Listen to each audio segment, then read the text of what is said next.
ਰੋਜ਼ਾਨਾ ਲੋਕ ਨਾਲ ਟੀਵੀ ਦਾ ਸਪੈਸ਼ਲ ਪ੍ਰੋਗਰਾਮ ਲੋਕਮਤ ਸੱਚ ਦੇਖ ਰਹੇ ਹੋ ਤੁਸੀਂ। ਮੈਂ ਹਾਂ ਸੁਖਵਿੰਦਰ ਸਿੰਘ ਸਿੱਧੂ। ਪ੍ਰੋਗਰਾਮ ਦੇ ਵਿੱਚ ਗੱਲਬਾਤ ਕਰਾਂਗੇ ਪੰਜਾਬ ਦੀ ਸਿਆਸਤ ਦੀ ਅੱਜ ਤੋਂ ਸਭ ਤੋਂ ਵੱਡੀ ਖਬਰ ਦੀ। ਅੱਜ ਪੰਜਾਬ ਦੇ ਅੰਦਰ ਵੱਡਾ ਸਿਆਸੀ ਧਮਾਕਾ ਹੋਇਆ। ਦੋ ਵੱਡੀਆਂ ਪਾਰਟੀਆਂ ਦੇ ਅੰਦਰ ਪੰਜਾਬ ਦੀਆਂ 2022 ਦੀਆਂ ਵਿਧਾਨ ਸਭਾ ਚੋਣਾਂ ਤੋਂ ਪਹਿਲਾਂ ਗਠਜੋੜ ਹੋਇਆ। ਬੀਐਸਪੀ ਅਤੇ ਸ਼੍ਰੋਮਣੀ ਅਕਾਲੀ ਦਲ ਦੇ ਵਿਚਕਾਰ ਇਹ ਗਠਜੋੜ ਹੋਇਆ। 25 ਸਾਲਾਂ ਬਾਅਦ ਦੁਬਾਰਾ ਇਹ ਜਿਹੜਾ ਗਠਜੋੜ ਹੋਇਆ। ਕਈ ਤਰ੍ਹਾਂ ਦੇ ਸਵਾਲ ਖੜੇ ਹੋਏ ਨੇ ਕਿ ਇਸ ਗਠਜੋੜ ਦੇ ਨਾਲ ਸ਼੍ਰੋਮਣੀ ਅਕਾਲੀ ਦਲ ਨੂੰ ਕਿੰਨਾ ਕੁ ਫਾਇਦਾ ਹੋਏਗਾ, ਬੀਐਸਪੀ ਨੂੰ ਕਿੰਨਾ ਕੁ ਫਾਇਦਾ ਹੋਏਗਾ, ਕਿ ਜਿਹੜੀ ਨੁਕਸਾਨ ਭਾਜਪਾ ਦਾ ਗਠਜੋੜ ਟੁੱਟਣ ਦੇ ਨਾਲ ਜਿਹੜੀ ਸ਼੍ਰੋਮਣੀ ਅਕਾਲੀ ਦਲ ਨੂੰ ਹੋਇਆ ਕਿ ਉਹ ਨੁਕਸਾਨ ਦੀ ਭਰਪਾਈ ਇਹ ਗਠਜੋੜ ਪੂਰੀ ਕਰ ਸਕਦਾ ਹੈ। ਤਾਂ ਇਹਨਾਂ ਪੂਰੀਆਂ ਤਮਾਮ ਗੱਲਾਂ ਦੇ ਉੱਪਰ, ਤਮਾਮ ਸਵਾਲਾਂ ਦੇ ਉੱਪਰ ਗੱਲਬਾਤ ਕਰਨ ਲਈ, ਵਿਚਾਰ ਚਰਚਾ ਕਰਨ ਦੇ ਲਈ ਮੇਰੇ ਨਾਲ ਪ੍ਰੋਫੈਸਰ ਮਨਜੀਤ ਸਿੰਘ ਅਣਖੀ ਸਾਹਿਬ ਮੌਜੂਦ ਨੇ ਤੇ ਉਹਨਾਂ ਨਾਲ ਤਮਾਮ ਗੱਲਾਂ ਬਾਤਾਂ ਦੀ ਚਰਚਾ ਕਰਕੇ ਜਾਣਨ ਦੀ ਕੋਸ਼ਿਸ਼ ਕਰਾਂਗੇ ਕਿ ਹੁਣ ਸਮੀਕਰਨ ਪੰਜਾਬ ਦੀ ਸਿਆਸਤ ਦੇ ਕੀ ਬਣਨ ਵਾਲੇ ਨੇ। ਜਿਹੜੀਆਂ ਇਹ ਸੀਟਾਂ ਦਿੱਤੀਆਂ ਗਈਆਂ ਨੇ ਕਿ ਇਹ ਸੀਟਾਂ ਵਾਕਈ ਹੀ ਇਹ ਜਿੱਤਣ ਵਾਲੇ ਨੇ ਜਾਂ ਫਿਰ ਸਿਰਫ ਖਾਨਾ ਪੂਰਤੀ ਹੈ, ਕਿਹਨੂੰ ਫਾਇਦਾ ਕਿਹਨੂੰ ਨੁਕਸਾਨ, ਕਿੰਨੀ ਟੱਕਰ ਜਿਹੜੀਆਂ ਪੰਜਾਬ ਦੀਆਂ ਦੂਜੀਆਂ ਪਾਰਟੀਆਂ, ਚਾਹੇ ਉਹ ਸੱਤਾਧਾਰੀ ਧਿਰ ਕਾਂਗਰਸ ਹੋਵੇ, ਚਾਹੇ ਆਮ ਆਦਮੀ ਪਾਰਟੀ ਹੋਵੇ, ਚਾਹੇ ਕੋਈ ਵੀ ਪਾਰਟੀ ਹੋਵੇ, ਕਿ ਜਿਹੜੇ ਢੀਂਡਸੇ ਹੁਣੀ, ਬ੍ਰਹਮਪੁਰੇ ਹੁਣੀ ਪਾਰਟੀ ਦੇ ਵਿੱਚੋਂ ਗਏ ਸੀ ਕਿ ਉਹਦੀ ਭਰਪਾਈ ਇਸ ਗਠਜੋੜ ਦੇ ਨਾਲ ਜਿਹੜਾ ਆਪਣਾ ਸ਼੍ਰੋਮਣੀ ਅਕਾਲੀ ਦਲ ਹੈ ਉਹ ਕਰ ਪਾਏ ਆ। ਇਹਨਾਂ ਪੂਰੀਆਂ ਖਬਰਾਂ ਤੇ ਵਿਚਾਰ ਚਰਚਾ ਲਈ ਮੇਰੇ ਨਾਲ ਮੌਜੂਦ ਨੇ ਪ੍ਰੋਫੈਸਰ ਮਨਜੀਤ ਸਿੰਘ ਅਣਖੀ ਸਾਹਿਬ। ਸਵਾਗਤ ਹੈ ਪ੍ਰੋਗਰਾਮ ਦੇ ਵਿੱਚ। ਬਹੁਤ ਬਹੁਤ ਧੰਨਵਾਦ ਜੀ। ਅਣਖੀ ਸਾਹਿਬ, ਕਿਵੇਂ ਦੇਖਦੇ ਹੋ? ਸਭ ਤੋਂ ਪਹਿਲਾਂ ਪਹਿਲੀ ਨਜ਼ਰ ਦੇ ਵਿੱਚ ਤੁਹਾਡੇ ਸ਼ਬਦਾਂ ਦੇ ਰਾਹੀਂ ਮੈਂ ਜਾਣਨਾ ਚਾਹਾਂ ਗਠਜੋੜ ਦੇ ਜਿਹੜਾ ਹੋਇਆ, ਗਠਜੋੜ ਬਾਰੇ ਤੁਸੀਂ ਕੀ ਸੋਚਦੇ ਹੋ? ਸਿੱਧੂ ਸਾਹਿਬ, ਇਹ ਜਿਹੜਾ ਗਠਜੋੜ ਹੋਇਆ, ਜੇ ਮੈਂ ਸਾਫ਼ ਤੇ ਸਪਸ਼ਟ ਸ਼ਬਦਾਂ 'ਚ ਕਹਾਂ, ਇਸ ਦਾ ਨਾ ਕਿਸੇ ਨੂੰ ਕੋਈ ਫਾਇਦਾ ਤੇ ਨਾ ਕਿਸੇ ਨੂੰ ਨੁਕਸਾਨ। ਦੋ ਹੀ ਸ਼ਬਦਾਂ 'ਚ ਇਹ ਕੇਵਲ ਔਰ ਕੇਵਲ ਅਕਾਲੀ ਦਲ ਵੱਲੋਂ ਆਪਣੇ ਨਾਲ ਬੀਜੇਪੀ ਦਾ ਗਠਜੋੜ ਟੁੱਟਣ ਤੋਂ ਬਾਅਦ ਇੱਕ ਹੋਰ ਉਹਨੂੰ ਗਠਜੋੜ ਦੀ ਜ਼ਰੂਰਤ ਸੀ, ਸਿਆਸੀ ਗਠਜੋੜ ਦੀ, ਉਹ ਉਹਨਾਂ ਨੇ ਜੋੜ ਲਿਆ। ਬਸ, ਨਾ ਇਸ ਗਠਜੋੜ ਦਾ ਅਕਾਲੀ ਦਲ ਨੂੰ ਫਾਇਦਾ, ਨਾ ਬਸਪਾ ਨੂੰ ਹੋ ਸਕਦਾ, ਤੇ ਨਾ ਹੀ ਇਹਨਾਂ ਨੂੰ ਕੋਈ ਨੁਕਸਾਨ ਆ। ਸੋ ਇਹ ਗਠਜੋੜ ਕੇਵਲ ਔਰ ਕੇਵਲ ਅਸੀਂ ਕਹਿ ਸਕਦੇ ਕਿ ਮਹਿਜ਼ ਇੱਕ ਖਾਨਾ ਪੂਰਤੀ ਹੈ, ਜਿਸ ਤਰ੍ਹਾਂ ਤੁਸੀਂ ਗੱਲ ਕੀਤੀ ਹੈ ਆਪਣੀ। ਵੱਡੀ ਪਾਰਟੀ ਜੁੜ ਗਈ ਹੈ। ਇੱਕ ਜਿਵੇਂ ਆਪਾਂ ਕਹਿ ਦਈਏ ਬੀਐਸਪੀ ਦਾ ਕਾਫੀ ਨਾਂ ਸੀ ਪੰਜਾਬ ਦੇ ਵਿੱਚ, ਦਲਿਤ ਵੋਟਰ ਬਹੁਤ ਸਾਰੇ ਨੇ, ਦਲਿਤ ਪਾਰਟੀ ਦੇ ਤੌਰ ਤੇ ਉਹ ਜਾਣੀ ਜਾਂਦੀ ਹੈ। ਸਿਰਫ ਇੱਕ ਹਵਾ ਬਣਾਉਣ ਦੇ ਤੌਰ ਤੇ ਆਪਾਂ ਕਹਿ ਸਕਦੇ ਇਹ ਸਿਰਫ ਹਵਾ ਬਣਾਉਣ ਕਰਕੇ ਕਿ ਜੇਕਰ ਤੁਸੀਂ ਸਿੱਧੂ ਸਾਹਿਬ ਪਿਛਲੇ 25 ਸਾਲਾਂ ਦਾ ਇਤਿਹਾਸ ਵੇਖੀਏ, ਅੱਜ ਤੋਂ 25 ਸਾਲ ਪਹਿਲਾਂ ਬਸਪਾ ਦਾ ਇੱਕੋ ਵਾਰੀ ਵਿਧਾਨ ਸਭਾ 'ਚ ਪਹੁੰਚੀ ਜੇ ਜਦੋਂ ਸਤਨਾਮ ਕੈਥ ਬੇਅੰਤ ਸਿੰਘ ਦੀ ਸਰਕਾਰ 'ਚ ਵਿਰੋਧੀ ਪਾਰਟੀ ਦੇ ਲੀਡਰ ਸੀ, ਔਰ ਉਸ ਵੇਲੇ ਹਰਭਜਨ ਲਾਖਾ ਫਲੌਰ ਤੋਂ ਲੋਕ ਸਭਾ ਮੈਂਬਰ ਬਣੇ। ਉਸ ਤੋਂ ਬਾਅਦ ਤੁਸੀਂ ਆਹ ਹਿਸਾਬ ਲਾ ਲਓ ਕਿ ਫਿਰ 1997 ਤੋਂ ਲੈ ਕੇ ਤੇ 2017 ਤੱਕ ਮੇਰਾ ਨਹੀਂ ਖਿਆਲ ਕਿ ਬਸਪਾ ਨੇ ਇੱਕ ਵੀ ਸੀਟ ਪੰਜਾਬ ਦੇ ਵਿੱਚੋਂ ਜਿੱਤੀ ਹੋਵੇ।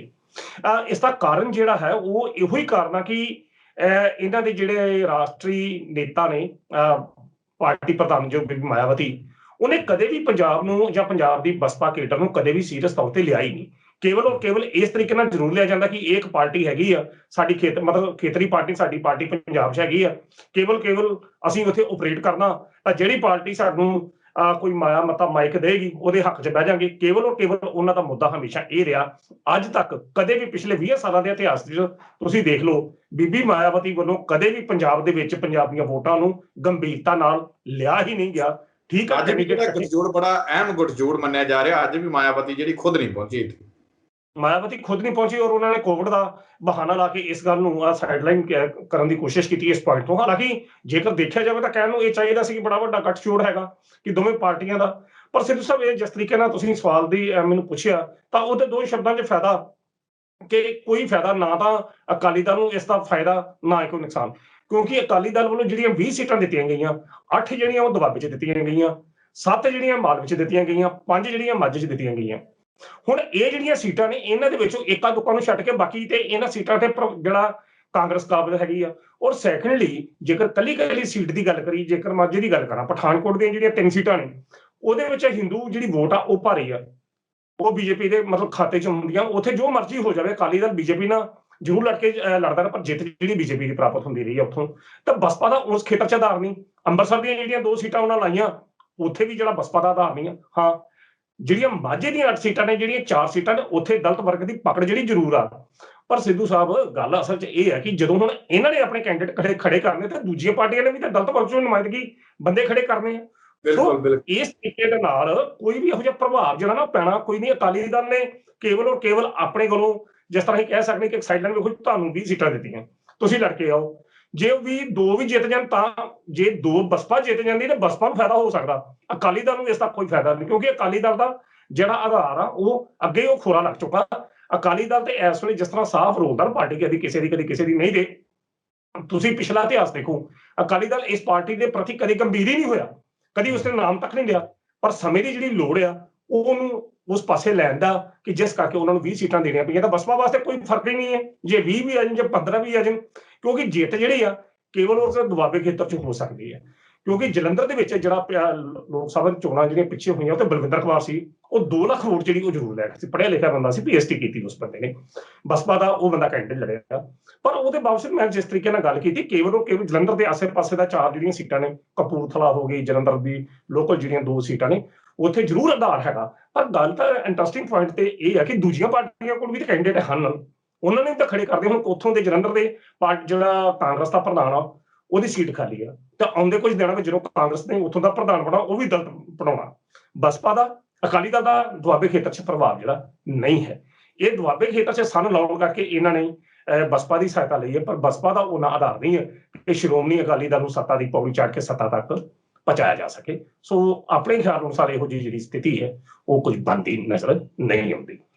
ਦੂਸਰੇ ਪਾਸੇ ਜੇਕਰ ਇਸ ਗੱਠਜੋੜ ਦੀ ਸਫਲਤਾ ਦੀ ਗੱਲ ਕਰਾਂ, ਇਸ ਪ੍ਰਸ਼ਨ ਨੂੰ ਜਦੋਂ ਜਵਾਬ ਤੁਹਾਨੂੰ ਲੱਗਾ ਦੇਣ, ਇਹ ਧਿਆਨ ਨਾਲ ਸੁਣਨਾ।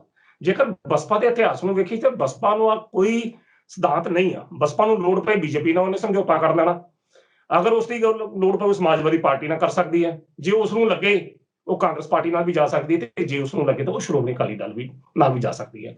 ਜਿਸ ਤਰੀਕੇ ਨਾਲ ਅੱਜ ਉਹਨਾਂ ਦੇ ਸਤੀਸ਼ ਚੰਦਰ ਮਿਸ਼ਰਾ ਔਰ ਸੁਖਬੀਰ ਸਿੰਘ ਬਾਦਲ ਇਹ ਗੱਲ ਕਹਿ ਰਹੇ ਸੀ ਕਿ ਸਾਡਾ ਗੱਠਜੋੜ ਬੜਾ ਲੰਮਾ ਚੱਲੇਗਾ, ਬੜੀ ਦੂਰ ਤੱਕ ਚੱਲੇਗਾ, ਬਿਲਕੁਲ ਨਹੀਂ।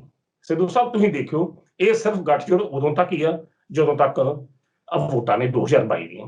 ਜੇ ਤੇ 2022 ਦੀਆਂ ਵੋਟਾਂ 'ਚ ਇਹ ਦੋਵੇਂ ਪਾਰਟੀਆਂ ਜਿੱਤ ਕੇ ਸੱਤਾ 'ਚ ਕਾਬਜ਼ ਹੁੰਦੀਆਂ ਨੇ, ਫਿਰ ਇਹ ਜਿਹੜਾ ਗੱਠਜੋੜ ਆ ਇਹ ਕਾਇਮ ਰਹੇਗਾ, ਨਹੀਂ ਤੇ ਇਹ ਜਿਹੜਾ ਗੱਠਜੋੜ ਆ ਇਹ ਵੋਟਾਂ ਤੋਂ ਬਾਅਦ ਟੁੱਟ ਜਾਏਗਾ। 2 ਮਿੰਟਾਂ ਦੇ ਵਿੱਚ ਬੀਬੀ ਮਾਇਆਵਤੀ ਦਾ ਪਿਛਲਾ ਇਤਿਹਾਸ ਦੱਸਦਾ ਕਿ 2 ਮਿੰਟਾਂ 'ਚ ਗੱਠਜੋੜ ਤੋੜਨਾ ਔਰ ਜੋੜਨਾ ਉਹਨਾਂ ਦੀ ਇੱਕ ਪਹਿਚਾਣ ਹੈਗੀ ਹੈ। ਯੂਪੀ ਦੇ ਵਿੱਚ ਬੀਜੇਪੀ ਦੇ ਨਾਲ ਸਮਝੌਤਾ ਕੀਤਾ 5 ਸਾਲ 2.5 ਸਾਲ ਤੁਸੀਂ ਮੁੱਖ ਮੰਤਰੀ, 2.5 ਸਾਲ ਅਸੀਂ, ਜਦੋਂ ਆਪਣੀ ਟਰਮ ਪੂਰੀ ਕੀਤੀ ਦੂਜੀ ਵਾਰੀ ਸਮਝੌਤਾ ਤੋੜ ਲਿਆ ਗਿਆ। ਇਸੇ ਤਰ੍ਹਾਂ ਸਮਾਜਵਾਦੀ ਪਾਰਟੀ ਨਾਲ ਹੋਇਆ ਜਦੋਂ ਗੱਲ। ਸੋ ਕਹਿਣ ਦਾ ਅਰਥ ਆ ਕਿ ਬਸਪਾ ਦਾ ਜਿਹੜਾ ਇੱਕ ਨੈਤਿਕ ਸਿਧਾਂਤ ਆ ਗੱਠਜੋੜ ਨੂੰ ਲੰਮੇ ਸਮੇਂ ਤੱਕ ਲੈ ਕੇ ਚੱਲਣਾ, ਉਹ ਨਹੀਂ ਹੈਗਾ। ਪੰਜਾਬ 'ਚ ਵੀ ਇਸੇ ਤਰ੍ਹਾਂ ਹੀ ਹੋਵੇਗਾ। ਇਹ ਕੇਵਲ ਔਰ ਕੇਵਲ ਬੇਸ਼ੱਕ ਦਾਅਵੇ ਸੁਖਬੀਰ ਬਾਦਲ ਵੱਲੋਂ ਜਿੰਨੇ ਮਰਜ਼ੀ ਕੀਤੇ ਗਏ, ਸਤੀਸ਼ ਚੰਦਰ ਮਿਸ਼ਰਾ ਵੱਲੋਂ ਜਿੰਨੇ ਮਰਜ਼ੀ ਕੀਤੇ ਗਏ, ਪਰ ਇਸ ਦਾ ਜਿਹੜਾ ਆਧਾਰ ਹੈ ਕੇਵਲ ਔਰ ਕੇਵਲ ਤੁਸੀਂ ਦੇਖਣਾ ਉਹ ਮਹਿਜ਼ 2022 ਦੀਆਂ ਚੋਣਾਂ ਤੱਕ ਆ। ਜੇ ਚੋਣਾਂ ਜਿੱਤ ਗਏ ਤਾਂ ਹੋ ਸਕਦਾ ਕਿ ਇਹ ਗੱਠਜੋੜ ਥੋੜਾ ਜਿਹਾ ਲੰਮਾ ਚੱਲੇ, ਨਹੀਂ ਤੇ 2022 ਦੀਆਂ ਚੋਣਾਂ ਜੋ ਸੰਭਾਵਨਾ ਹੈਗੀ, ਕਿਉਂਕਿ ਸਥਿਤੀ ਜਿਹੜੀ ਹੈ ਉਹ ਨਾ ਤਾਂ ਬਸਪਾ ਦੀ ਇੰਨੀ ਵਧੀਆ ਹੈ ਪੰਜਾਬ 'ਚ ਤੇ ਨਾ ਹੀ ਅਕਾਲੀ ਦਲ ਦੀ ਹੈਗੀ, ਤਾਂ ਉਹਦੇ ਨਾਲ ਇਹ ਗੱਠਜੋੜ ਵੋਟਾਂ ਤੱਕ ਆਪਣੀ ਭੂਮਿਕਾ ਨਿਭਾਏਗਾ।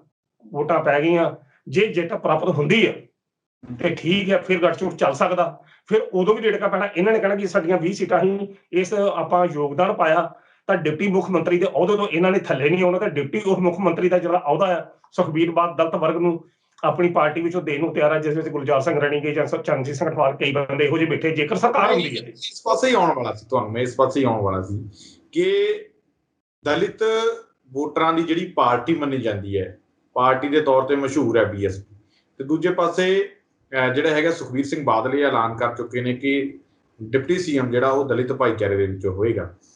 ਅੱਜ ਜਿਹੜੀਆਂ ਉਹਨਾਂ ਦੇ ਵੱਲੋਂ ਐਲਾਨ ਕੀਤਾ ਗਿਆ, ਠੀਕ ਹੈ, ਉਹਨਾਂ ਨੇ ਕਹਿਤਾ ਕਿ ਭਵਿੱਖ ਦੇ ਵਿੱਚ ਸਾਰੀਆਂ ਚੋਣਾਂ ਅਸੀਂ ਇਕੱਠੇ ਲੜਾਂਗੇ, ਇੰਨੀਆਂ ਸੀਟਾਂ ਦੇ ਦਿੱਤੀਆਂ, ਇੱਧਰ ਇੰਨੀਆਂ ਸੀਟਾਂ ਦੇ ਦਿੱਤੀਆਂ, ਜਿਹੜੀ ਸਾਰਾ ਕੁਝ ਕਹਿਤਾ।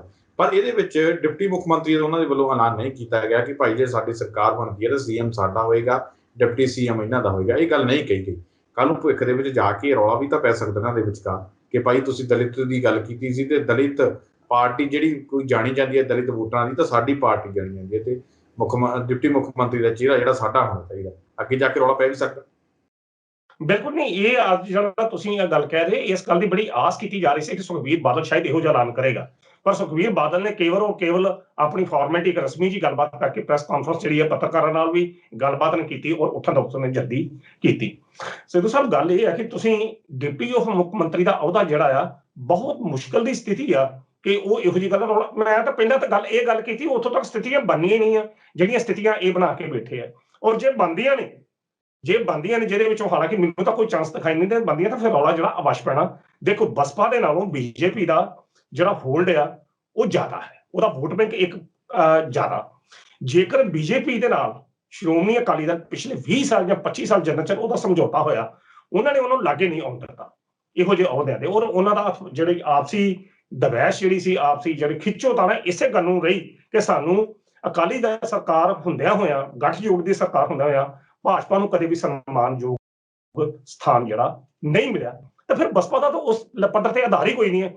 ਬਸਪਾ ਦਾ ਤਾਂ ਹੋ ਸਕਦਾ ਕਿ ਜੇਕਰ ਕੇਂਦਰ ਦੇ ਵਿੱਚ ਬਸਪਾ ਬੜੀ ਮਜ਼ਬੂਤ ਹੋਵੇ, ਕੇਂਦਰ ਦੇ ਵਿੱਚ ਤੇ ਇੱਕ ਵੀ ਐਮਪੀ ਜਿਹੜਾ ਸਾਨੂੰ ਨਜ਼ਰ ਹੀ ਨਹੀਂ ਆਉਂਦਾ, ਰਾਜ ਸਭਾ ਦਾ ਐਮਪੀ ਜ਼ਰੂਰ ਆ, ਦੂਜੇ ਪਾਸੇ ਜਿਹੜਾ ਇਹਦਾ ਵੋਟ ਬੈਂਕ ਆ ਉੱਤਰ ਪ੍ਰਦੇਸ਼ ਆਮ ਤੌਰ ਤੇ ਬਸਪਾ ਦਾ ਗੜ੍ਹ ਮੰਨਿਆ ਜਾਂਦਾ, ਉੱਥੇ ਵੀ ਇਸ ਵੇਲੇ ਬਸਪਾ ਜਿਹੜੀ ਆ ਹਾਸ਼ੀਏ ਤੋਂ ਬਾਹਰ ਆ। ਤਾਂ ਫਿਰ ਇੱਥੇ ਇੱਥੇ ਕੋਈ ਅਜਿਹੀ ਗੱਲ ਹੈ ਹੀ ਨਹੀਂ, ਰੌਲਾ ਜ਼ਰੂਰ ਪੈ ਸਕਦਾ ਕਿ ਡਿਪਟੀ ਮੁੱਖ ਮੰਤਰੀ ਦੇ ਅਹੁਦੇ ਨੂੰ ਲੈ ਕੇ। ਯੂਪੀ ਦੇ ਵਿੱਚ ਜਿਹੜਾ ਹਾਲ ਆ ਬਸਪਾ ਦਾ ਆਪਣਾ ਵਾ ਤੇ ਪੰਜਾਬ ਦੇ ਵਿੱਚ ਉਹੀ ਹਾਲ ਸ਼੍ਰੋਮਣੀ ਅਕਾਲੀ ਦਲ ਦਾ। ਜੀ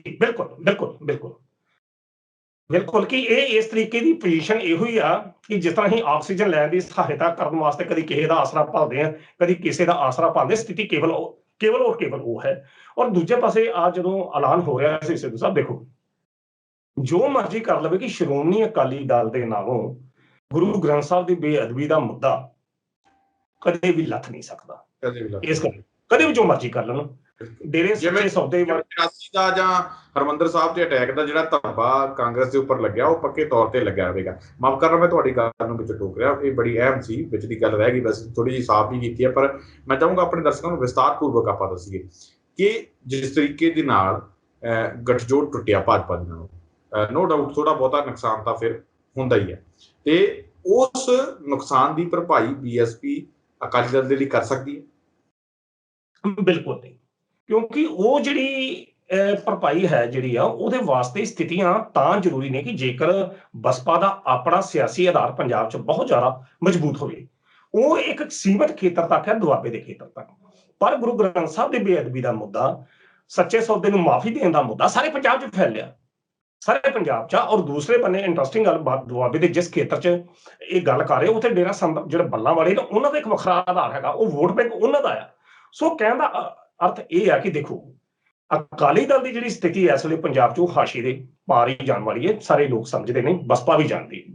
ਸ਼ਾਇਦ ਇਹੋ ਗੱਲ ਹੈ ਜਿਸ ਕਰਕੇ ਅਕਾਲੀ ਦਲ ਨੂੰ ਮਜਬੂਰ ਹੋਣਾ ਪਿਆ ਬਸਪਾ ਨਾਲ ਸਮਝੌਤਾ ਕਰਨ ਤੇ, ਬਸਪਾ ਨੂੰ ਇਸ ਕਰਕੇ ਉਹਦੇ ਨਾਲ ਸਮਝੌਤਾ ਕਰਨਾ ਪਿਆ ਕਿ ਚਲੋ ਕੋਈ ਨਾ ਕੋਈ ਇੱਕ ਜਿਹੜਾ ਜਾਨਾਦਾਰ ਹੈ। ਪਰ ਜਿਹੜਾ ਮੈਂ ਜਿਹੜੀ ਮੈਂ ਗੱਲ ਕਰ ਰਿਹਾ ਸੀ ਉਸ ਗੱਲ ਵੱਲ ਮੈਂ ਦੁਬਾਰਾ ਆਉਣਾ ਕਿ ਜਿਤਨਾ ਗੁਰੂ ਗ੍ਰੰਥ ਸਾਹਿਬ ਦੀ ਬੇਅਦਬੀ ਦਾ ਮੁੱਦਾ ਸ਼੍ਰੋਮਣੀ ਅਕਾਲੀ ਦਲ ਨਾਲ ਜੁੜਿਆ ਔਰ ਉਹਦੀ ਹਰ ਚੋਣਾਂ ਦੇ ਵਿੱਚ ਇਹ ਗੱਲ ਹੋਣੀ ਹੈ, ਤਾਂ ਉਸ ਦਾ ਹੁਣ ਬਸਪਾ ਜਦੋਂ ਉਹਨਾਂ ਨਾਲ ਜੁੜ ਗਈ ਆ ਤਾਂ ਇਸ ਦੀ ਕੀਮਤ ਜਿਹੜੀ ਆ ਬਸਪਾ ਨੂੰ ਵੀ ਅਦਾ ਕਰਨੀ ਪਏਗੀ। ਲੋਕਾਂ ਨੇ ਸਵਾਲ ਜਿਹੜੇ ਬਸਪਾ ਨੂੰ ਵੀ ਕਰਦੇ ਆ ਕਿ ਤੁਸੀਂ ਉਸ ਪਾਰਟੀ ਨਾਲ ਜੁੜੇ ਜੇ ਕਿ ਜਿਹੜੀ ਡੇਰਾ ਸੱਚਾ ਸੌਦੇ ਦੇ ਮੁਖੀ ਨੂੰ ਮਾਫੀ ਕਰਾਉਣ ਦੀ ਜਿਹੜਾ ਬੇਅਦਬੀ ਕਰਦਾ, ਇਹ ਵਿਰੋਧੀ ਪਾਰਟੀਆਂ ਦੇ ਮੁੱਦੇ ਠਾਉਣੇ ਕਿ ਬਸਪਾ ਦਾ ਚਿਹਰਾ ਜਿਹੜਾ ਨੰਗਾ ਹੋ ਗਿਆ। ਜਿਸ ਤਰੀਕੇ ਨਾਲ ਅੱਜ ਬਸਪਾ ਦਾ ਜਿਹੜੇ ਵਾਈਸ ਮਿਸਟਰ ਮਿਸ਼ਰਾ ਜਿਹੜੇ ਆਏ ਉਹ ਬਾਰ-ਬਾਰ ਉਹਨੇ ਦੋ ਮੁੱਦਾ ਗੱਲ ਕੀਤੀ, ਕਿਸਾਨੀ ਵਰਗ ਨੂੰ ਉਹਨੇ ਹਰਸਿਮਰਤ ਨੂੰ ਕਲੀਨ ਚਿੱਟ ਦੇਣ ਦੀ ਕੋਸ਼ਿਸ਼ ਕੀਤੀ।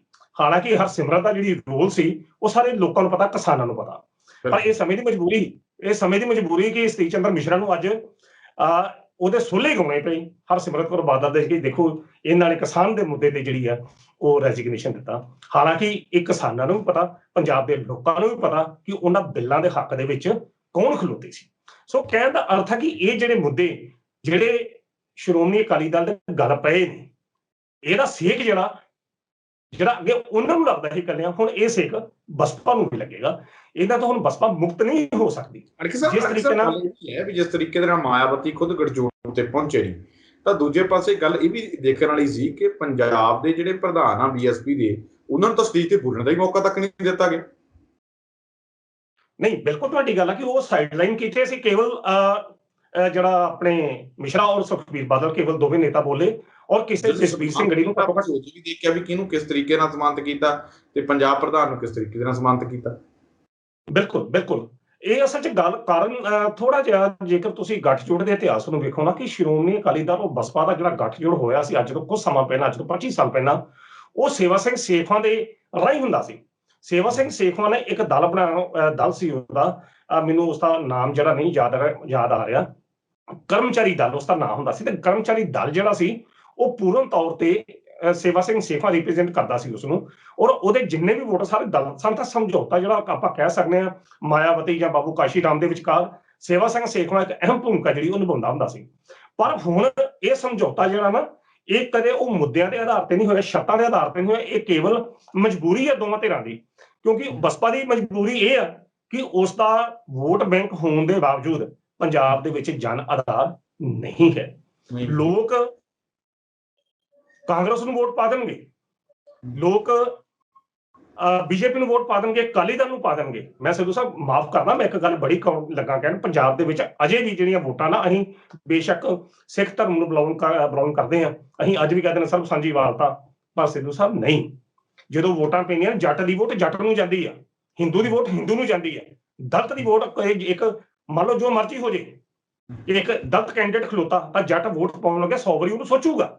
ਪੰਜਾਬ ਦਾ ਜਿਹੜਾ ਜਨਾਧਾਰ ਹੈ ਬਿਲਕੁਲ ਅਜੇ ਵੀ ਉਸੇ ਤਰ੍ਹਾਂ ਹੀ ਹੈ। ਤਾਂ ਜਿੱਥੇ ਇਸ ਗੱਲ ਤੋਂ ਤੁਸੀਂ ਡਿਨਾਈ ਨਹੀਂ ਕਰ ਸਕਦੇ, ਅਸੀਂ ਬੇਸ਼ੱਕ ਜੋ ਮਰਜ਼ੀ ਗਏ ਜਿਹਨੇ ਜੀ ਸਿੱਖ ਧਰਮ ਇਸ ਚੀਜ਼ ਦੀ ਮਾਨਸਿਕਤਾ ਦੇ ਪਿੱਛੇ ਜਿਹੜੀ ਮੇਨ ਜੜ ਹੈ ਉਹ ਖੁਦ ਜਿਹੜੇ ਪੋਲੀਟੀਕਲ ਲੋਕ ਨੇ। ਵੈਸੇ ਜਦੋਂ ਆਮ ਦਿਨਾਂ ਦੇ ਵਿੱਚ ਇਹੀ ਦਹਾਈ ਦਿੰਦੇ ਰਹਿੰਦੇ ਆ ਕਿ ਸਰਬ ਸਾਂਝੀਵਾਲਤਾ ਦਾ, ਜਿਵੇਂ ਤੁਸੀਂ ਦੱਸਿਆ, ਕੋਈ ਧਰਮ ਨਿਰਪੱਖ ਸਾਰਾ ਕੁਝ ਕਰਦੇ ਰਹਿੰਦੇ ਆ, ਪਰ ਜਦੋਂ ਵੋਟਾਂ ਦੇ ਨੇੜੇ ਆ ਜਾਂਦੀਆਂ ਤਾਂ ਕੁਝ ਨੂੰ ਸਾਈਡ ਲਾਈਨ ਲਾਉਣ ਦੇ ਲਈ, ਕੁਝ ਨੂੰ ਅੱਗੇ ਲੈ ਕੇ ਆਉਣ ਦੇ ਲਈ, ਕੁਝ ਆਪਣੇ ਵੋਟ ਬੈਂਕ ਦੇ ਲਈ, ਇਹ ਫਿਰ ਦਲਿਤ ਪੱਤਾ ਖੇਡਦੇ ਆ, ਫਿਰ ਧਰਮ ਦਾ ਪੱਤਾ ਖੇਡਦੇ ਆ, ਫਿਰ ਸਾਰੀਆਂ ਇਹ ਗੱਲਾਂ ਚੱਲਦੀਆਂ ਨੇ। ਆਮ ਦਿਨਾਂ ਦੇ ਵਿੱਚ ਕਹਿੰਦੇ ਵੀ ਸਾਰਾ ਕੁਝ ਠੀਕ ਹੈ, ਤੇ ਜਦੋਂ ਵੋਟਾਂ ਨੇੜੇ ਆ ਜਾਂਦੀਆਂ ਉਦੋਂ ਇਹ ਸਾਰੇ ਮੁੱਦੇ ਉੱਠ ਖੜਦੇ। ਦੇਖੋ ਅੱਜ ਜਿਹੜਾ ਗੱਠਜੋੜ ਹੋਇਆ ਇਹ ਵੀ ਤੇ ਇਸੇ ਜਿਹੜੇ ਪੱਤੇ ਨੂੰ ਲੈ ਕੇ ਹੀ ਹੋਇਆ। ਜਿਹੜੀਆਂ ਇਹ ਸੀਟਾਂ ਦਿੱਤੀਆਂ ਗਈਆਂ ਉਸੇ ਤਰੀਕੇ ਨਾਲ ਦਲਿਤ ਵਰਗ ਨੂੰ ਲੈ ਕੇ ਨੁਮਾਇੰਦਗੀ, ਜਿਸ ਤਰੀਕੇ ਨਾਲ ਆਪਾਂ ਗੱਲ ਕਰਦੇ ਹਾਂ ਉਸੇ ਚੀਜ਼ ਨੂੰ ਆਧਾਰ ਬਣਾ ਕੇ ਗੱਲ ਕੀਤੀ ਗਈ। ਤੇ ਜੇਕਰ ਵਾਕਿਆ ਹੀ ਸੁਖਬੀਰ ਬਾਦਲ ਔਰ ਮਿਸ਼ਰਾ ਜੇਕਰ ਇੰਨੇ ਗੰਭੀਰ ਹੁੰਦੇ ਇਸ ਗੱਠਜੋੜ ਦੇ ਪ੍ਰਤੀ, ਤਾਂ ਘੱਟ ਤੋਂ ਘੱਟ 50% ਸੀਟਾਂ ਦੀ ਗੱਲ ਤਾਂ ਹੁੰਦੀ। ਘੱਟੋ ਘੱਟ 20 ਦੀਆਂ ਬਜਾਏ ਘੱਟੋ ਘੱਟ 40 ਸੀਟਾਂ ਤਾਂ ਬਸਪਾ ਨੂੰ ਦਿੱਤੀਆਂ ਜਾਂਦੀਆਂ, ਪਰ ਨਹੀਂ, ਉਹਨਾਂ ਨੂੰ ਪਤਾ ਕਿ ਬਸਪਾ ਦਾ ਆਧਾਰ ਜਿਹੜਾ ਕਿਹੜੇ ਖੇਤਰ 'ਚ ਹੈ, ਕੇਵਲ 20 ਸੀਟਾਂ ਦੇ ਕੇ ਪਰਚਾ ਦਿੱਤੀਆਂ ਗਈਆਂ। ਸੋ ਇਹ ਗੱਠਜੋੜ ਜਿਹੜਾ ਆ, ਇਹ ਗੱਠਜੋੜ ਜੇਕਰ ਬੀਜੇਪੀ ਨਾਲ ਗੱਠਜੋੜ ਤੇ ਬੀਜੇਪੀ ਨੂੰ 23 ਸੀਟਾਂ ਜਿਹੜੀਆਂ ਦਿੱਤੀਆਂ ਜਾਂਦੀਆਂ ਸੀ ਸ਼ਹਿਰੀ ਵਰਗ ਦੀਆਂ, ਕਿਉਂਕਿ ਉਹਨਾਂ ਨੂੰ ਪਤਾ ਸੀ ਕਿ ਹਿੰਦੂ ਵਰਗ ਜਿਹੜਾ ਉੱਥੇ ਹਿੰਦੂ ਵੋਟਰ ਪ੍ਰਭਾਵਿਤ ਕਰੇਗਾ। ਕਹਿਣ ਦਾ ਅਰਥ ਬਿਲਕੁਲ ਤੁਸੀਂ ਕਹਿ ਰਹੇ ਜੇ, ਠੀਕ ਕਹਿ ਰਹੇ ਜੇ ਕਿ ਇਹ ਜਿਹੜੇ ਮੁੱਦੇ ਨੇ, ਇਹ ਪੱਤੇ ਜਿਹੜੇ ਨੇ, ਇਹੋ ਰਾਜਨੀਤਿਕ ਲੋਕ ਖੇਡਦੇ ਨੇ, ਤੇ ਅਜਮਾਨਾ ਜਿਹੜਾ ਫਿਰ ਆਮ ਲੋਕਾਂ ਨੂੰ ਭੁਗਤਣਾ ਪੈਂਦਾ। ਜਦੋਂ ਦੁਸ਼ਮਣੀਆਂ ਆਪਸੀ ਪਰਸਨਲ ਲੈਵਲ ਤੇ ਪੈਂਦੀਆਂ, ਨਿੱਜੀ ਪੱਧਰ ਤੇ ਪੈਂਦੀਆਂ, ਕਈ ਕੁਝ ਹੁੰਦਾ। ਤਾਂ ਕਹਿਣ ਦਾ ਅਰਥ ਆ ਕਿ ਬਿਲਕੁਲ ਆ ਜੋ ਗੱਠਜੋੜ ਆ, ਇਹ ਸਮੇਂ ਦੀ ਮਜਬੂਰੀ ਆ। ਇਹਦਾ ਨਾ ਕਿਸੇ ਨੂੰ ਫਾਇਦਾ ਨਾ ਕਿਸੇ ਨੂੰ ਨੁਕਸਾਨ ਹੈਗਾ, ਇਹ ਤੇ ਬਸ ਸਮੇਂ ਦੇ ਅਨੁਸਾਰ ਇਸ ਤਰੀਕੇ ਨਾਲ ਚੱਲਿਆ। ਔਰ ਦੂਸਰੀ ਗੱਲ, ਇੱਕ ਗੱਲ ਤੁਸੀਂ ਨੋਟ ਕੀਤੀ ਹੋਏਗੀ ਕਿ ਇਹ ਜਦੋਂ ਪ੍ਰੈਸ ਕਾਨਫਰੰਸ ਹੋ ਰਹੀ ਸੀ ਤਾਂ ਇਹਦੇ ਵਿੱਚ ਮੈਨੂੰ ਕਪੂਰਥਲੇ ਦੀ ਸੀਟ ਜਿਹੜੀ ਆ ਉਹਦੇ ਸੰਬੰਧੀ ਉਹਨਾਂ ਨੇ ਐਲਾਨ ਕੀਤਾ। ਕਪੂਰਥਲੇ ਤੋਂ ਮੇਰਾ ਖਿਆਲ ਇਸ ਵੇਲੇ ਰਾਣਾ ਗੁਰਜੀਤ ਹੋਣੀ ਨੇ, ਤਾਂ ਫਿਰ ਉੱਥੇ ਬਸਪਾ ਨੂੰ ਇਹ ਸੀਟ ਦੇਣੀ। ਉੱਥੇ ਜਿਹੜਾ ਕੈਂਡੀਡੇਟ ਸੀ ਆਪਣੇ ਰਾਣਾ ਗੁਰਜੀਤ ਜਿਹੜੇ ਨੇ, ਇਹ ਆਪਣੇ ਜੱਟ ਵਰਗ ਨੂੰ ਨੁਮਾਇੰਦਗੀ ਕਰਦੇ ਨੇ, ਜੱਟ ਵਰਗ ਦੀ, ਉਹ ਦਲਿਤ ਵਰਗ ਨਾਲ ਸੰਬੰਧਿਤ ਨਹੀਂ ਹੈਗੇ। ਹੁਣ ਇਹ ਸੀਟ ਦੇ ਮਾਪਦੰਡ ਕੀ ਨੇ? ਕਿਉਂਕਿ ਬੀਬੀ ਜਗੀਰ ਕੌਰ ਦਾ ਜਿਹੜੀ ਸਥਿਤੀ ਉਹ ਦੂਜੇ ਬੰਨੇ ਸੀ, ਬੀਬੀ ਜਗੀਰ ਕੌਰ ਵੀ ਉੱਤੇ ਮੰਚ ਤੇ ਸੰਭਾਲਿਆ ਹੋਇਆ ਸੀ। ਸੋ ਇਹ ਬੜੀਆਂ ਚੀਜ਼ਾਂ ਅਜਿਹੀਆਂ ਨੇ ਕਿ ਜਿਨ੍ਹਾਂ ਦੇ ਸੰਬੰਧੀ ਅਜੇ ਕਲੈਰੀਫਾਈ ਜਿਹੜੀ ਸਥਿਤੀ ਆ ਆਉਣੀ ਬਾਕੀ ਹੈ। ਪਰ ਸਭ ਤੋਂ ਵੱਡਾ ਪ੍ਰਸ਼ਨ ਇਹ ਹੈ ਕਿ ਸੁਖਬੀਰ ਬਾਦਲ ਜਾਂ ਸਤੀਸ਼ ਚੰਦਰ ਮਿਸ਼ਰ ਨੇ ਪੱਤਰਕਾਰਾਂ ਦੇ ਕਿਸੇ ਵੀ ਸਵਾਲ ਦਾ ਜਵਾਬ ਨਹੀਂ ਦਿੱਤਾ, ਔਰ ਜਲਦੀ ਤੋਂ ਜਲਦੀ ਉਹਨਾਂ ਨੇ ਪ੍ਰੈਸ ਕਾਨਫਰੰਸ ਨੂੰ ਖਤਮ ਕਰਨ ਦਾ ਯਤਨ ਕੀਤਾ, ਕਿਉਂਕਿ ਉੱਥੇ ਪਤਾ ਸੀ ਕਿ ਇਹ ਜਿਹੜੇ ਪ੍ਰਸ਼ਨ ਜਿਹੜੇ ਇਹ ਉੱਠਣੇ ਨੇ ਤੇ ਇਹਨਾਂ ਦੇ ਪ੍ਰਸ਼ਨ ਦਾ ਜਵਾਬ ਜਿਹੜੇ ਆ ਉਹ ਦੇਣੇ ਦੋਵਾਂ ਪਾਰਟੀਆਂ ਵਾਸਤੇ ਔਖੇ ਹੋ ਸਕਦੇ ਆ। ਸੋ ਅੱਜ ਦਾ ਜਿਹੜਾ ਇਹ ਸਿਆਸੀ ਗੱਠਜੋੜ ਆ ਕੇਵਲ ਔਰ ਕੇਵਲ ਇਹ ਆਪਣੇ ਉਹਨਾਂ ਦੋਵਾਂ ਦੇ ਨਿੱਜੀ ਮਫਾਦਾਂ ਤੱਕ ਸੀਮਤ ਆ, ਪਰ ਪੰਜਾਬ ਦੇ ਲੋਕਾਂ ਵਾਸਤੇ ਇਹ ਜਿਹੜਾ ਸਿਆਸੀ ਗੱਠਜੋੜ ਆ ਇਹ ਮੈਨੂੰ ਕਿਸੇ ਵੀ ਸੂਰਤ ਵਿੱਚ ਸਫਲ ਹੁੰਦਾ ਨਹੀਂ ਦਿਖਾਈ ਦਿੰਦਾ ਕਿ ਜੇਕਰ ਇਹ ਦੋਵੇਂ ਗੱਠਜੋੜ ਦੀ ਸਰਕਾਰ ਜੇਕਰ ਪੰਜਾਬ 'ਚ ਬਣਦੀ ਹੈ ਤਾਂ ਪੰਜਾਬ ਦੇ ਲੋਕਾਂ ਦੇ ਮੁੱਦੇ ਹੱਲ ਹੋਣਗੇ, ਪੰਜਾਬ ਦੇ ਲੋਕਾਂ ਦੀਆਂ ਸਮੱਸਿਆਵਾਂ ਹੱਲ ਹੋਣਗੀਆਂ, ਟੈਂਕੀਆਂ ਦੇ ਚੜੇ ਅਧਿਆਪਕ ਥੱਲੇ ਉਤਰ ਆਉਣਗੇ। ਮਤਲਬ ਇਹੋ ਜਿਹੀਆਂ ਗੱਲਾਂ ਕੁਝ ਵੀ ਸੀਮਤ, ਕੋਈ ਵੀ ਪ੍ਰੋਗਰਾਮ ਉਹਨਾਂ ਨੇ ਨਹੀਂ ਦਿੱਤਾ, ਕੇਵਲ ਤੋਂ ਸ਼ਾਇਦ ਹਰਾਇਆ ਸੀ ਪਿਛਲੀ ਵਾਰੀ ਸਰਬਜੀਤ ਸਿੰਘ ਮੱਕੜ ਦੀ, ਤਾਂ ਮਤਲਬ ਉਦੋਂ ਟਿਕਟ ਗਈ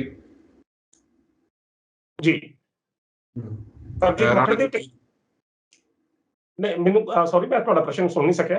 ਰਾਣਾ ਗੁਰਜੀਤ ਨੂੰ ਸ਼ਾਇਦ ਮੇਰੇ ਖਿਆਲ 'ਚ ਰਾਣਾ ਗੁਰਜੀਤ ਨੇ ਸਰਬਜੀਤ ਸਿੰਘ ਮੱਕੜ ਨੂੰ 2017 ਵਿਧਾਨ ਸਭਾ ਦੀ ਚੋਣਾਂ ਵਿੱਚ ਬਿਲਕੁਲ ਤਾਂ ਸਰਬਜੋਤ ਜਿਹੜਾ ਮੱਕੜ ਹੈ ਉਹ ਦਲਿਤ ਵਰਗ ਦੀ ਨੁਮਾਇੰਦਗੀ ਤਾਂ ਕਰਦੇ ਨਹੀਂ ਹੈ, ਉਹ ਦਲਿਤ ਵਰਗ ਦੀ ਨੁਮਾਇੰਦਗੀ ਨਹੀਂ ਕਰਦੇ, ਉਹ ਰਾਮਗੜੀਆ ਬਰਾਦਰੀ ਨਾਲ ਸੰਬੰਧਿਤ ਨੇ। ਸੋ ਇਹ ਸਮੀਕਰਨ ਪਤਾ ਨਹੀਂ ਕਿਸ ਤਰੀਕੇ ਨਾਲ ਇਹਨਾਂ ਨੇ ਜਿਹੜੇ ਉਲੀਕੇ ਨੇ, ਜੇਕਰ ਉਹ ਸੀਟ ਕੱਢ ਦਿੱਤੀ ਗਈ ਤਾਂ ਭਾਵ ਅਕਾਲੀ ਦਲ ਨੇ ਇਹ ਵੀ ਵੇਖਿਆ ਕਿ ਜਿਹੜੀਆਂ ਪਿਛਲੀਆਂ ਸੀਟਾਂ ਤੋਂ ਉਹਦੇ ਵਿਧਾਇਕ ਹਾਰੇ ਨੇ, ਉਹਨਾਂ ਸੀਟਾਂ ਤੇ ਉਹਨਾਂ ਨੇ ਐਲਾਨ ਕਰ ਦਿੱਤਾ ਕਿ ਜਿੱਥੇ ਅਕਾਲੀ ਦਲ ਦੀ ਸਥਿਤੀ ਪਹਿਲਾਂ ਵੀ ਕਮਜ਼ੋਰ ਰਹੀ ਆ, ਅੱਜ ਵੀ ਕਮਜ਼ੋਰ ਆ ਤੇ ਭਵਿੱਖ ਵਿੱਚ ਵੀ ਕਮਜ਼ੋਰ ਰਹਿਣੀ ਹੈ। ਪਰ ਇਸ ਤਰੀਕੇ ਨਾਲ 20 ਸੀਟਾਂ ਇਹ ਐਲਾਨ ਕੇ ਔਰ ਪਿੱਛੇ ਜਿਸ ਤਰ੍ਹਾਂ 10 ਸੀਟਾਂ 7 ਤੋਂ 10 ਤੱਕ ਸੁਖਬੀਰ ਬਾਦਲ ਸੀਟਾਂ ਜਿਵੇਂ ਐਲਾਨ ਚੁੱਕੇ ਨੇ, ਭਾਵ ਅਕਾਲੀ ਦਲ ਵੱਲੋਂ 30 ਸੀਟਾਂ ਦਾ ਜਿਹੜਾ ਐਲਾਨ ਜਿਹੜਾ ਉਹ ਕਰ ਦਿੱਤਾ ਗਿਆ ਤੇ ਆਪਣੀ ਮੁਕੰਮਲ ਜਿਹੜੀ ਤਿਆਰੀ ਆ ਉਸ ਦੇ ਵੱਲੋਂ ਜਿਹੜੀ ਆ 2022 ਦੀਆਂ ਚੋਣਾਂ ਨੂੰ ਲੈ ਕੇ ਸ਼ੁਰੂ ਕੀਤੀ ਜਿਹੜੀ ਹੈ ਜਾ ਰਹੀ ਹੈ। ਯਾਨੀ ਕਹਿਣ ਦਾ ਭਾਵ ਇਸ ਗੱਠਜੋੜ ਦਾ ਅਕਾਲੀ ਦਲ ਦੀ ਸਿਆਸਤ ਤੇ ਬੀਐਸਪੀ ਦੀ ਸਿਆਸਤ ਤੇ ਕੋਈ ਬਾਹਲਾ ਅਸਰ ਨਹੀਂ ਪੈਣ ਵਾਲਾ।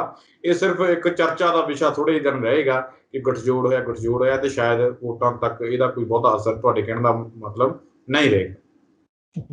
ਬਿਲਕੁਲ ਇਹ ਕੇਵਲ ਚੰਦ ਦਿਨਾਂ ਦੀ ਅਖਬਾਰਾਂ ਦੀ ਚਰਚਾ ਹੋ ਸਕਦੀ ਹੈ, ਮੀਡੀਆ ਹਾਊਸਿਸ ਹੋ ਸਕਦਾ ਆ, ਕੋਈ ਚੈਨਲਾਂ ਤੇ ਚੱਲੇਗੀ ਉਹ ਵੀ ਅੱਜ ਦੇ ਦਿਨ, ਕਿਉਂਕਿ ਇਹਦੇ ਵਿੱਚੋਂ ਕੋਈ ਵੱਡੀ ਚੀਜ਼ ਜਿਹੜੀ ਨਿਕਲਦੀ ਦਿਖਾਈ ਨਹੀਂ ਦਿੰਦੀ, ਕਿਉਂਕਿ ਪੰਜਾਬ ਦੇ ਮੁੱਦਿਆਂ ਦੇ ਸੰਬੰਧੀ ਅਜੇ ਉਸੇ ਤਰ੍ਹਾਂ ਹੀ ਆ ਔਰ ਇਹਨਾਂ ਮੁੱਦਿਆਂ ਦੀ ਕੀਮਤ ਜਿੱਥੇ ਸ਼੍ਰੋਮਣੀ ਅਕਾਲੀ ਦਲ ਬੀਤੇ ਵਿੱਚ ਪੇ ਕਰਦਾ ਆਇਆ, ਅਦਾ ਕਰਦਾ ਹੈ, ਹੁਣ ਜੇਕਰ ਗੱਠਜੋੜ ਨਾਲ ਚੱਲ ਪਿਆ ਤਾਂ ਹੁਣ ਬਸਪਾ ਨੂੰ ਵੀ ਕਰਨਾ ਪਏਗਾ। ਇਹਦਾ ਨੁਕਸਾਨ ਜਿਹੜਾ ਬਸਪਾ ਨੂੰ ਵੀ ਤੁਸੀਂ ਭਵਿੱਖ ਦੇ ਵਿੱਚ ਹੁੰਦਾ ਦਿਖਾਈ ਦੇਗਾ। ਚਲੋ ਕਿਉਂਕਿ ਉਹਦਾ ਆਧਾਰ ਤਾਂ ਨਹੀਂ ਆ, ਕੁਝ ਆਧਾਰ ਹੋ ਸਕਦਾ, ਪਰ ਉਹ ਇੰਨੀ ਸਮਰੱਥਾ ਦੇ ਬਸਪਾ ਜਿਹੜੀ ਮਾਲਕ ਨਹੀਂ ਹੈ ਕਿ ਉਹ ਇੱਕ ਪੌੜੀ ਬਣ ਕੇ ਅਕਾਲੀ ਦਲ ਨੂੰ ਸੱਤਾ ਦੇ ਦੁਆਰ ਤੱਕ ਖੜ ਸਕੇ।